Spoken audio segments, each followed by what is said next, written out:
Assalamualaikum warahmatullahi wabarakatuh. Pada pertemuan kali ini kita akan belajar tentang seni lukis.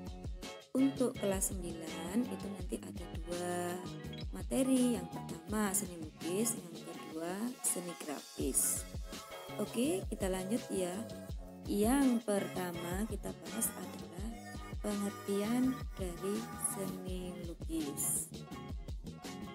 Anak-anak, apa yang dimaksud dengan seni lukis? Seni lukis menurut Sudarso, melukis adalah kegiatan mengolah medium dua dimensi atau permukaan datar dan objek tiga dimensi untuk mendapat kesan tertentu dengan melibatkan ekspresi, emosi, dan gagasan pencipta secara penuh. Secara umum, seni lukis adalah sebuah pengembangan dari menggambar, biasanya memiliki keunikan atau ciri khas tersendiri.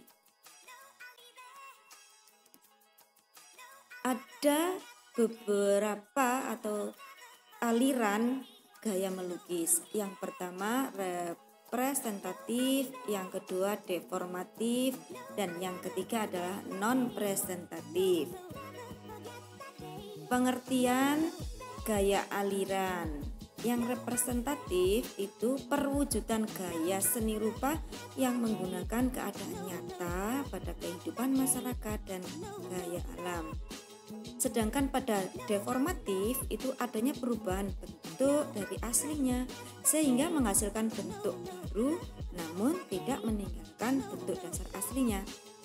Kemudian yang ketiga adalah non-presentatif.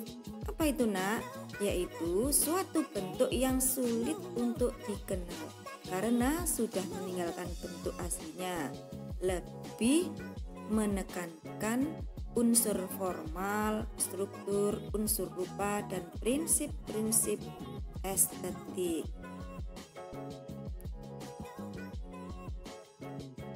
Nah, apa yang termasuk gaya aliran representatif itu?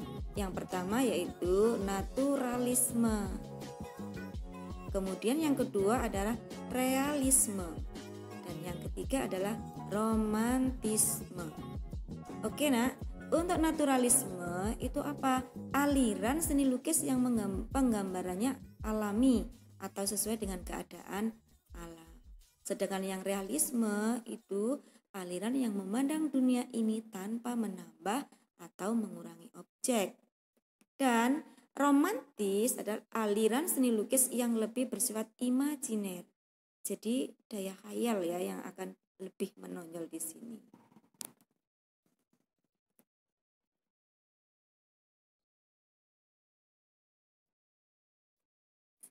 Yang termasuk aliran gaya deformatif yaitu ekspresionisme. Apa itu?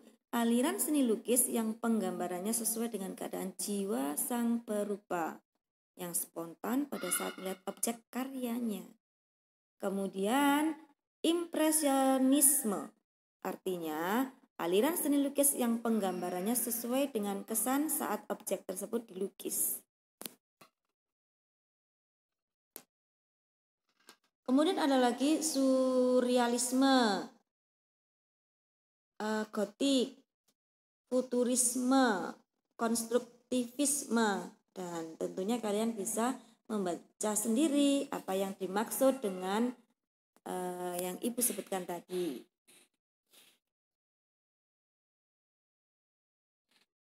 Nah, berikutnya adalah non-presentatif, yaitu suatu bentuk yang sulit untuk dikenal karena sudah meninggalkan bentuk aslinya, lebih menekankan unsur formal, struktur, unsur rupa, dan prinsip-prinsip estetik. Pelukis yang termasuk aliran ini adalah Amri Yahya, Fajar Siddiq, Bud Mokhtar, dan Sadali.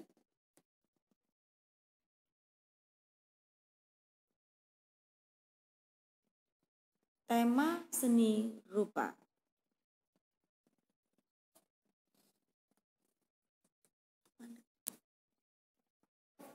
Nah, anak-anak, selanjutnya kita ke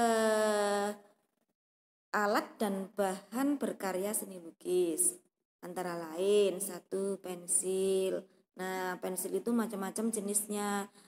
Yang diberi dengan kode ada B, 2B, 3B, 6B. Nah, yang pada prinsipnya pensil itu menggunakan huruf B dan H. Kemudian yang kedua yaitu pensil arang. Terbuat dari arang halus, sifatnya hitam pekat dan agak sulit dihapus. Dan yang ketiga, pastel dan krayon. Pastel terbuat dari bahan kapur dan bahan pengikat cair dan transparan. Untuk mengikat pigmen dengan kapur, pastel memiliki warna-warna yang lembut. Sedangkan krayon itu dari bahan kaolin dengan tepung warna sehingga warnanya mengkilat dan keras.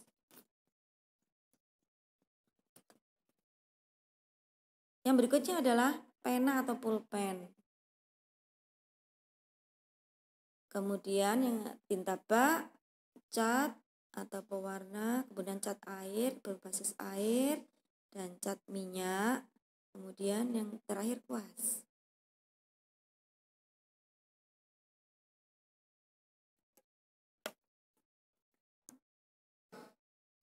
Oke, kita lanjutkan lagi ya nak. Selanjutnya kita menuju ke fungsi seni lukis. Ada beberapa fungsi ya. Yang pertama fungsi primer, yang kedua fungsi sekunder, yang ketiga fungsi fisik. Apa itu fungsi primer? Primer berarti seni lukis itu membuat suatu ketertarikan kepada lukisan yang diciptakan. Kalau sekunder, lukisan bukan hanya sebagai ekspresi atau unsur yang dapat memunculkan ketertarikan tersendiri, tetapi lebih dikhususkan pada sesuatu yang dapat difungsikan. Sedangkan fungsi fisik lebih dikhususkan pada nilai estetika. Sekarang ke teknik-tekniknya. Di sini ada beberapa teknik yang bisa digunakan untuk membuat suatu karya seni lukis. Yang pertama, teknik akuarel. Yang kedua, teknik plakat. Yang ketiga, teknik pointillis. Yang keempat, teknik spray. Yang kelima, teknik basah. Yang keenam, melukis dengan teknik kering. Yang ketujuh, melukis dengan teknik campuran. Oke, anak-anak, demikian materi tentang seni lukis.